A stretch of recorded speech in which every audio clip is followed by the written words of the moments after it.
కేటీఆర్ వ్యాఖ్యలకు సభలో Revanth Reddy strong counter ఇచ్చారు. కక్ష సాధింపు చర్యలకు పాల్పడి ఉంటే కేటీఆర్ ఫ్యామిలీ జైల్లో ఉండేదని అన్నారు. ఆనాడు నన్ను పెట్టిన ఇబ్బందికి నేను కక్ష సాధింపు చర్యలకు పాల్పడలేనా అని ప్రశ్నించారు. డ్రోన్ ఎగరేశానని కేసు పెట్టి చెర్లపల్లి జైల్లో కఠిన నేరస్తులు ఉండే సెల్లో నిర్బంధించారని చెప్పారు. కనీసం నా బిడ్డ లగ్గం పత్రికను కూడా రాసుకోకుండా చేశారని చెప్పారు రేవంత్. తమ దాకా వస్తే గాని తమకు అర్థం కాదన్నట్టు నిజంగానే కక్ష సాధింపు చర్యలకు పాల్పడే ఆలోచననే ఈ రాష్ట్ర ప్రభుత్వానికి ఉండి ఉంటే ఈరోజు అక్కడ కూర్చొని అక్కడ నించొని నోటికొచ్చింది మాట్లాడే అవకాశం ఉండకపోతుండే. చెంచల్గూడలో చెర్లపల్లిలో మమ్మల్ని ఎక్కడైతే పెట్టినరో డిటెన్షన్ సెల్లో ఎవరిని కలవకుంటే నిర్బంధించినరో అక్కడనే మీరుండేటోళ్ళు.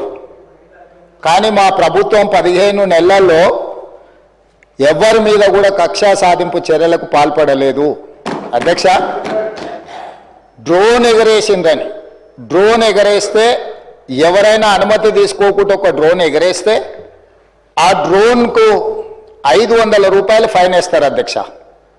కానీ పార్లమెంట్ సభ్యుడిగా కాంగ్రెస్ పార్టీ వర్కింగ్ ప్రెసిడెంట్గా నన్ను అరెస్టు చేసి జైలుకు పంపించి మామూలుగా దానికి 500 రూపాయల ఫైన్ ఉంటే బిలో 7